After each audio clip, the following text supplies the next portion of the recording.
విజయవాడ ప్రజల కష్టాలను చూసి గుండె తరుక్కుపోతుంది. చిన్నపిల్లలు, మహిళలు, వృద్ధులు ఈ వరదల బారిన పడి ఎంత నరకం అనుభవిస్తున్నారో వారి మాటలు వింటుంటేనే మనకు అర్థమవుతుంది. కనీసం చిన్నపిల్లలకి పాలు అందటం లేదు, రోజుల తడబడి తాగేదానికి నీళ్లు అందటం లేదు. ఈరోజు ఎంతమంది వరదల్లో కొట్టుకుపోయారో అర్థం కాని పరిస్థితుల్లో అందరూ కూడా బాధపడుతూ ఏడుస్తూ ఉన్నారు. నిజంగా ప్రజలు ఇన్ని కష్టాలు పడటానికి, ఇంతమంది ప్రాణాలు పోవటానికి ఈ రాష్ట్ర ప్రభుత్వం కారణం కాదని నేను అడుగుతున్నాను. ముఖ్యంగా మంత్రుల విహారయాత్రలు, హాలిడేస్ ఎంజాయ్ చేయడంలో ఉన్న చిత్తశుద్ధి రాష్ట్ర ప్రజల మీద లేదు అని నేను గట్టిగా చెప్పగలను. ఇదేదో నేను విమర్శించడానికి చెప్పటం లేదు. 28వ తేదీనే 30వ తేదీలో వర్షాలు రాబోతున్నాయని చెప్పి వాతావరణం సమాచారం ఇవ్వటం జరిగింది ప్రభుత్వానికి. అయినా కూడా ముఖ్యమంత్రి గాని, మంత్రులు గాని ఎటువంటి సమీక్షలు చేయకుండా, ప్రజల్ని అప్రమత్తం చేయకుండా నిర్లక్ష్యం వహించడం వల్లే ఈరోజు ఇన్ని లక్షల మంది వరద నీళ్లలో మునిగిపోయారు. ఇంతమంది ప్రాణాలు పోగొట్టుకున్నారు. ఎంతమంది తిండి లేక, కరెంటు లేక, తాగునీళ్లు లేక, పసిబిడ్డలకి పాలు లేక ఎంత అవస్థలు పడుతున్నారో మనం అందరం కూడా గమనిస్తున్నాం. చంద్రబాబు నాయుడు గారి ఇంటికి 3 కిలోమీటర్ల దూరంలోనే ఇంత పెద్ద విపత్తు జరిగినా ప్రజల్ని కాపాడలేకపోయారు అంటే ఇది రాష్ట్ర ప్రభుత్వం, రాష్ట్ర ముఖ్యమంత్రి వైఫల్యం కాదని నేను అడుగుతున్నా. ఈరోజు కరకట్టు మీదున్న అక్రమ కట్టడాలని కాపాడటం కోసమే విజయవాడని, ప్రజల్ని ముంచేశారు అనటంలో నిజం లేదా అని నేను అడుగుతున్నా. గంట ముందు ప్రజలకు చెప్పినా వాళ్ళు ముంపు బారిన పడేవారు కాదు. వాళ్ళని అప్రమత్తం చేసి ఒక సేఫ్ అయిన ప్లేస్ కి పంపించున్నా ఈరోజు ఇన్ని లక్షల మంది, దాదాపుగా 3 లక్షల మందికి పైగా 4 రోజుల పాటు కరెంటు లేకుండా, తిండి లేకుండా, చిన్న బిడ్డలకి పాలు లేకుండా ఈ విధంగా నీళ్లలో మునిగి అవస్థలు పడాల్సిన అవసరం లేదు. దురదృష్టం ఏంటంటే ఈ రాష్ట్ర ముఖ్యమంత్రి నుంచి మంత్రుల వరకు ఎప్పుడు ఫ్రైడే వస్తుందా, ఎప్పుడు హైదరాబాద్కి వెళ్దామా, లేదా ఎప్పుడు విహారయాత్రలకు వెళ్దామా అని ప్లాన్ చేసుకోవడంలోనే చిత్తశుద్ధిగా ఉన్నారనేది ఈ 5 రోజులు మీరు చూస్తే మీకే అర్థమవుతుంది. 30వ తేదీ భారీ వర్షాలు వస్తాయని ముఖ్యమంత్రి గారికి, మంత్రులకి 28వ తేదీనే వాతావరణ శాఖ సమాచారం అందించినా ఎటువంటి సమీక్షలు లేదు, ఎటువంటి ముందస్తు జాగ్రత్తలు లేదు, ప్రజల్ని కాపాడాలన్న చిత్తశుద్ధి లేదు అనేది స్పష్టంగా అర్థమవుతుంది.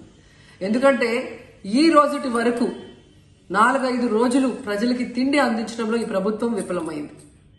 కనీసం ఇది జరిగినప్పుడు సీఎం గారు పనిచేయట్లేదు, వయసు అయిపోయింది. డిప్యూటీ సీఎం గారు, పంచాయతీరాజ్ శాఖ మంత్రి గారు కనీసం తన శాఖను అప్రమత్తం చేసి ప్రజల్ని కాపాడాల్సిన బాధ్యత ఉన్నా ఈ రోజు 5 రోజుల వరకు ఆయన అసలు విజయవాడ వైపే రాలేదు. ఇక ఆ కాన్స్టిట్యున్సీ ఎమ్మెల్యే ప్లస్ రాష్ట్ర మంత్రి లోకేష్ గారు మొత్తం మునిగిపోయి మంగళగిరి, విజయవాడ అలల్లాడిపోతుంటే ఆయన హైదరాబాద్ లో ఎంజాయ్ చేస్తున్నారు. ఇక హోంమంత్రి గారు తెలిసిన సంగతే. ఇక మున్సిపల్ శాఖ మంత్రి నారాయణ గారు ఈరోజు విజయవాడని ముంచేసింది ఈ మున్సిపల్ శాఖ నిర్లక్ష్యం కాదని నేను అడుగుతున్నా. ప్రజల్ని సురక్షిత ప్రాంతాలకు తరలించే విధంగా ఈ నారాయణ గారు రివ్యూ చేయకపోవటం వల్ల ఈరోజు లక్షలాది మంది నీళ్లలో మునిగిపోయారు. వాళ్ళందరూ కూడా ప్రభుత్వం ఎప్పుడు కాపాడుతుందా అని ఎదురు చూస్తున్నారు. అయినా వీళ్ళకి పట్టింపు లేదు. ఇక రామానాయుడు గారు ఇరిగేషన్ మంత్రి, కనీసం ముందస్తు రివ్యూలు లేదు. కనీసం వరదలు వచ్చి ప్రజలు మునిగిపోతుంటే బోట్లను కూడా కొనుగోలు చేసో రెంట్కి తీసుకొని ఆ ప్రజల్ని తరలించే కార్యక్రమం ఆయన కూడా చేయలేదు. నేను స్వయంగా పర్యవేక్షిస్తున్నాను. 4 రోజులుగా పవన్ కళ్యాణ్ ఉప ముఖ్యమంత్రి రాలేదు, ఎక్కడ వెళ్ళని చెప్పి విపక్షాలు ఆరోపణ చేస్తున్నారు. బాధితులను పట్టించుకోలేదని చెప్పేసి ఆరోపిస్తున్నారు. ఫిజికల్ గా మీకు కనిపించడం పద్ధతి అంటే వాళ్ళు ఏమనుకుంటారు, నేను బోట్ వేసుకుని రెస్క్యూ చేయడం కుదరదు కదా, ఆ బాధ్యతలు లేకుండా ఎందుకుంటాం. అది ఏంటంటే అనాలి కాబట్టి అంటమే తప్ప ఎంటైర్ మీరు చూస్తే మా పిఆర్ మెషినరీ, మన పిఆర్ పంచాయతీరాజ్ మెషినరీ మొత్తం ఎంటైర్ వర్క్ చేస్తాం మా సైడ్ నుంచి. అట్లేం కాదు సార్, ధైర్యం చెప్పడానికి కూడా రాలేదని చెప్పేసి వాళ్ళు ఆరోపణ చేస్తున్నారు కదా. అది నేను అట్లా అనుకోవట్లేదండి. అంటే ఏమైపోతుంది, ధైర్యం చెప్పడానికి వెళ్ళి ఒక్కసారి మీద పడ్డారు అనుకోండి, పరిస్థితులు ఎలా ఉంటాయంటే ఇప్పుడు నేను మొన్న పింఛా డ్యామ్ దీనికి వెళ్ళాను.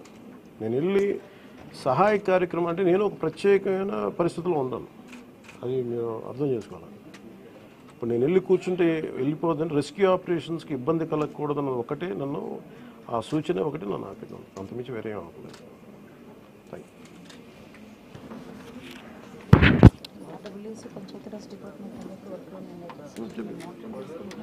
అలాగే నిన్నే చెప్పాను అంటే పంచాయతీరాజ్ కానీ, రూరల్ వాటర్ సప్లై కానీ, ఇంజనీరింగ్ డిపార్ట్మెంట్ కానీ ఇవి కన్సిస్టెంట్గా పనిచేస్తున్నాయి in tandem with rescue operations.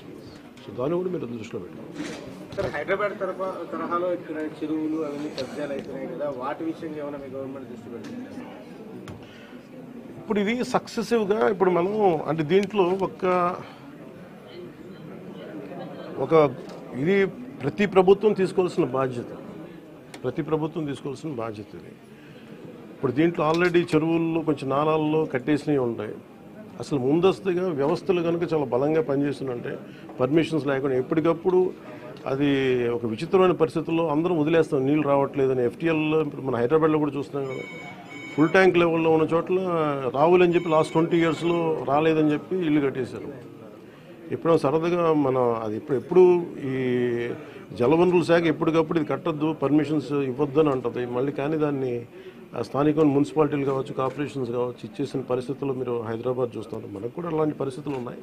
ఇది సక్సెసివ్గా జరుగుతూ ఉండింది. దీన్ని ఎట్లా అడ్రస్ చేయాలనేది ఇది ఒక సోషల్ ఇష్యూ కూడా అవుతుంది.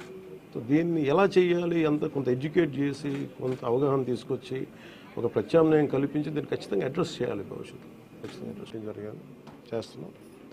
అలాగే దాదాపు 42,707 మందికి రిలీఫ్ క్యాంప్స్లో అకామిడేట్ చేసాం. దాదాపు 194 మెడికల్ క్యాంప్స్ ఆర్గనైజ్ చేసాం. దీంట్లో ఇది ఇంకొక ఈ డేంజర్ ఇలా కంటిన్యూ అవుతుందా లేదని చూస్తుంటే ఖచ్చితంగా తగ్గుముఖం పడుతుంది. ఇది గాబరా పడాల్సిన అవసరం లేదు.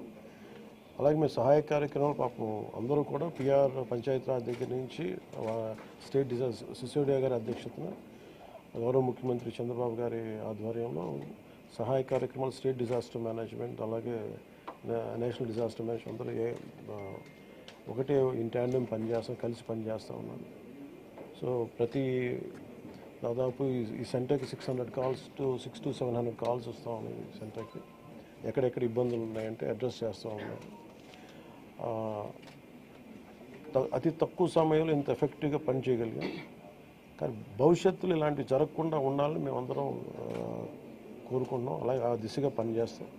ఇది ఒక రోజుతో కాకుండా ఇది రాత్రంతా పాపం సిసోడియా గారి కానీ అందరు కానీ ప్రతి పంచాయతీరాజ్ కానీ అందరూ ఈ డిజాస్టర్ మేనేజ్ ప్రతి ఒక్కరి కాల్ సెంటర్స్లో ఉన్నవాళ్ళు మొత్తం అందరూ రాష్ట్ర యంత్రాంగం మొత్తం ఆల్మోస్ట్ ప్రతి ఒక చిన్నపాటి ఏరియా కూడా ఒక ఐఏఎస్ ఆఫీసర్ని పెట్టి సహాయ కార్యక్రమాలని ముందుకు తీసుకెళ్తా ఉన్నాం. అలాగే సిసోడియా గారు కూడా ఆయన అహిర్నిస్లో లాస్ట్ ఒక 72 గంటలుగా ఆయనకి నిద్ర కూడా లేకుండా ఇక్కడే కూర్చొని మొత్తం అహిర్నిస్లు అందరూ అప్రమత్తంగా దీన్ని పర్యవేక్షిస్తూ ఉన్నాం. ఇప్పుడు దీన్ని అనలైజ్ చేసి ఇప్పుడు ఎవరి తప్పు వీటన్నిటికంటే కూడా మేము అంటే మా ముందున్నది మేము ఎంతో సహాయ కార్యక్రమాల్లో పాల్గొనగలం.